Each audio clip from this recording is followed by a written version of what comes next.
The situation in Russia is becoming increasingly precarious due to the unexpected turn of events in the Ukraine war. This isn't merely a failure on Putin's part, it's another setback in the long-standing geopolitical strategies Russia has been cultivating for centuries.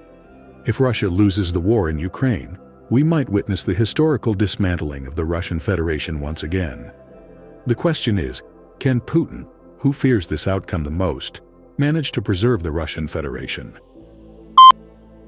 Russia's invasion of Ukraine had been foreseen for quite some time. The first sign was Chechnya, a small republic of 1.5 million people located in the rugged Caucasus Mountains and a part of the Russian Federation. To prevent Chechen independence, Russia waged a relentless war from 1994 to 2009. In response to the fierce resistance, Russia completely devastated Grozny, the capital of Chechnya, resulting in over 500,000 deaths, a third of the population. The Russian military also suffered nearly 30,000 casualties.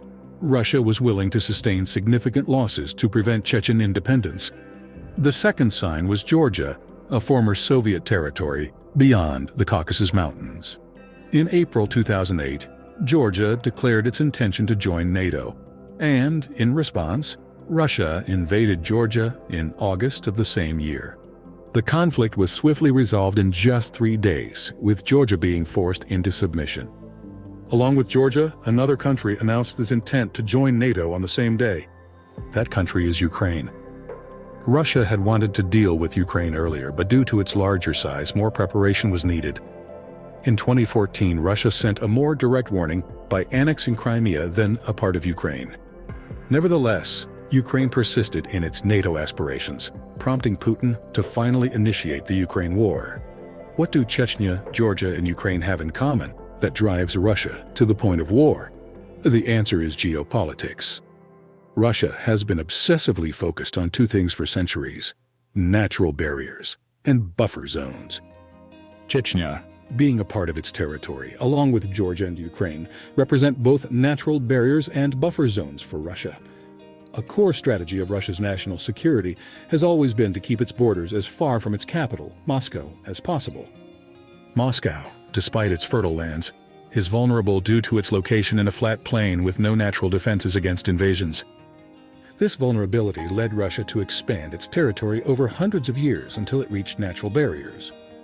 After much struggle, Russia finally achieved ideal border lines during the Soviet era: the Arctic Ocean to the north, Siberia to the east, the Caucasus Mountains to the south, and the Carpathian Mountains to the west. This allowed Russia to establish a massive defensive line, stretching from the Baltic Sea to the Caspian Sea, particularly along its most vulnerable southwest frontier. Though it's tough on the affected countries, this expansion has been described as defensive imperialism. Yet, Russia remained insecure, especially about its western front, historically threatened by powerful nations. Fearing the emergence of leaders like Napoleon or Hitler, Russia wasn't content with just the natural barrier of the Carpathian Mountains. It created additional shields by turning countries like Bulgaria, Romania, Hungary, Czechoslovakia, Poland, and East Germany into satellite states. This provided Russia with multiple layers of defense. If an enemy penetrates through satellite states, they would need to establish an incredibly long supply line to reach Moscow. Add a harsh winter to the mix, and it becomes a complete nightmare. This is exactly why Napoleon and Hitler failed in their campaigns. Russia, keenly aware of this history, is almost compulsively driven to maintain these lines of defense and buffer zones. The South also poses a threat to Russia, reminiscent of the risk of another figure like Genghis Khan, crossing the Central Asian steppes to invade. Hence, countries like Kazakhstan, Uzbekistan, and Turkmenistan have been used as buffer zones. Additionally, with the potential resurgence of empires like the Ottoman Turks or Iran, the Caucasus Mountains serve as a natural barrier, further reinforced by establishing countries like Georgia, Armenia, and Azerbaijan as additional buffer zones. However, in 1991, with the dissolution of the Soviet Union, the carefully constructed defenses that had been maintained through wars every few decades crumbled. The satellite states in Eastern Europe gained independence, erasing the natural barriers and buffer zones. While Russia managed to maintain some control over Central Asia and the three Caucasus countries through military and diplomatic efforts, the real problem lay to the west. The situation worsened as the countries that once served as buffer zones began joining NATO, effectively turning their weapons towards Russia. It's like leaving the front door wide open. This is how Putin currently feels about Russia.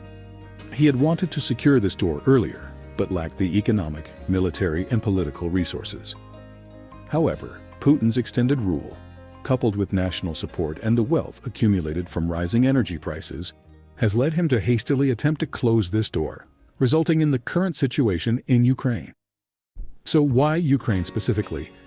The apparent reason is Ukraine's desire to join NATO.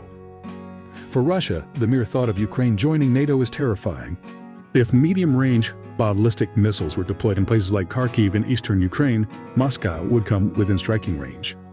Moreover, the deployment would enable U.S. radars to monitor Russia's major industrial area near the Ural Mountains, and even reach the historically significant city of Volgograd on the Volga River, which is only a half-day tank drive from Ukraine.